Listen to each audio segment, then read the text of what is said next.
Saint Jane Frances de Chantal.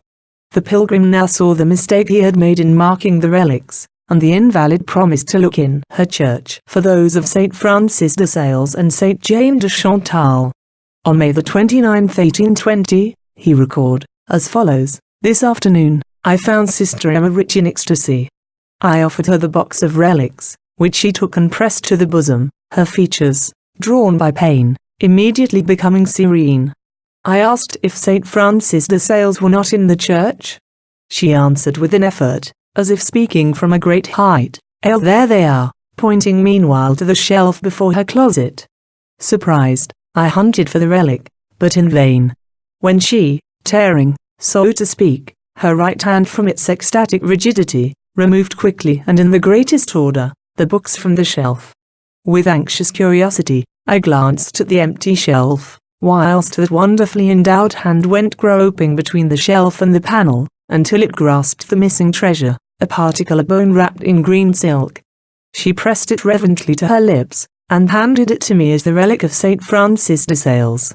I must not neglect to state that during this search she, with the exception of the right hand and arm, remained perfectly rigid, her head immovable, her eyes closed, her left hand firmly pressing the box of relics to her breast. Whilst I wrapped and labelled the relic, she replaced in the same mechanical way all that she had removed from the shelf, and then opening her eyes, she glanced into the box of relics, and allowed her hand to rest some moments on a tiny parcel which he afterward presented to me as the relic of Saint Jane de Chantal. I asked her how it was that these relics had got mixed up with those of the early Roman martyrs. She answered, for long ago, repairs were made in the church of Wibawassa, Minster, when all the relics of the different altars and shrines were thrown together indiscriminately.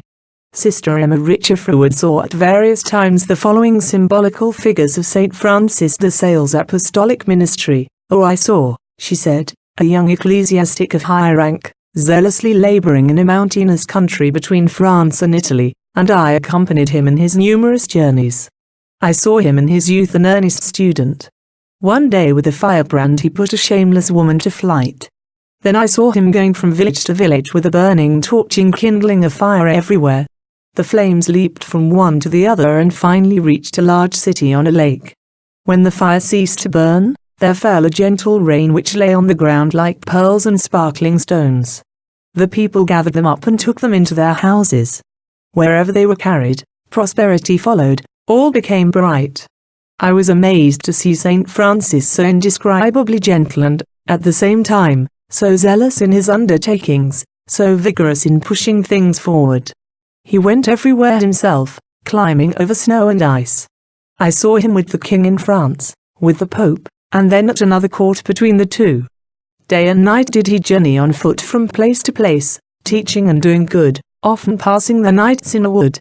Through him I was introduced to a noble lady, Frances de Chantal, who took me over all his journeys, showing me all he did. I travelled with her here and there, and spoke much with her. She was a widow and had children. Once I saw them with her.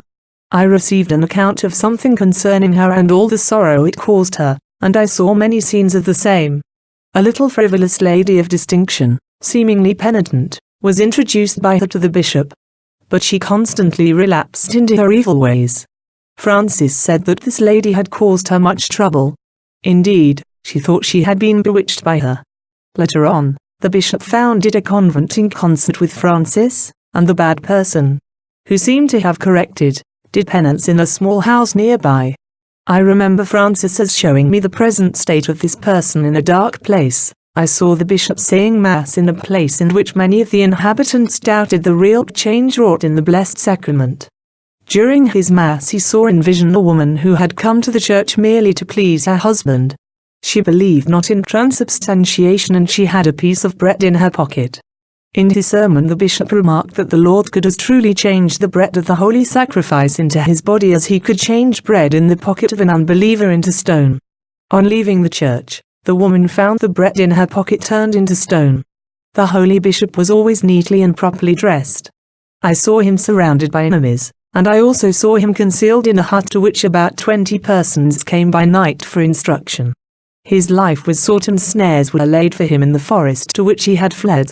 I went with the Lady Saint Francis to a large city where, as she told me, the bishop had disputed with a heretic, who in his arguments never kept to the points under discussion. The saint, without losing sight of the truth, had followed him in all his windings in order to bring him back to the right road. But the man would not be saved.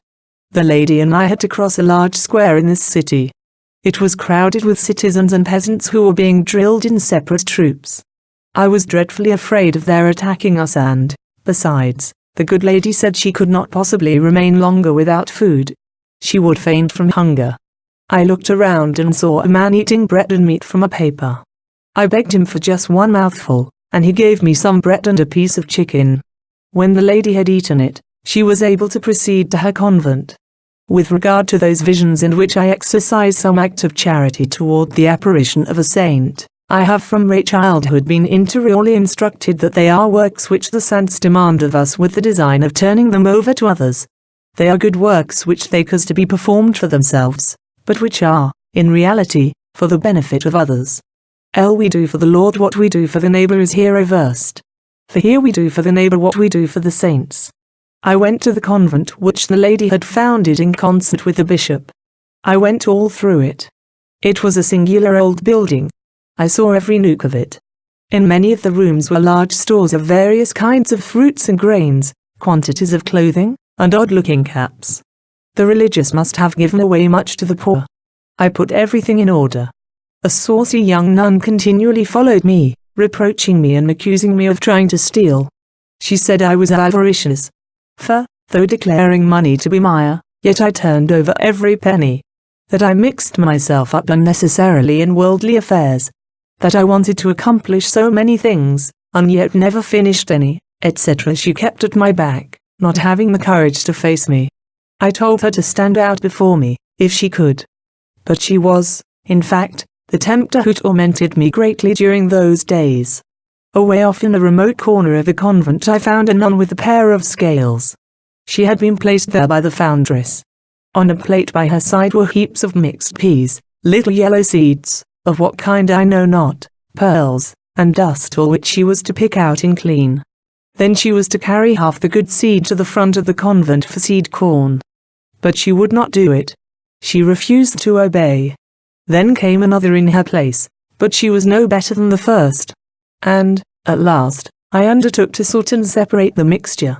It signified that from the spiritual harvest of this friarnistry clean, fresh seed corn would be taken to the front of the house, that is, that the end and blessing of the saint's institution were to be renewed by the merits proceeding from the good discipline of former times.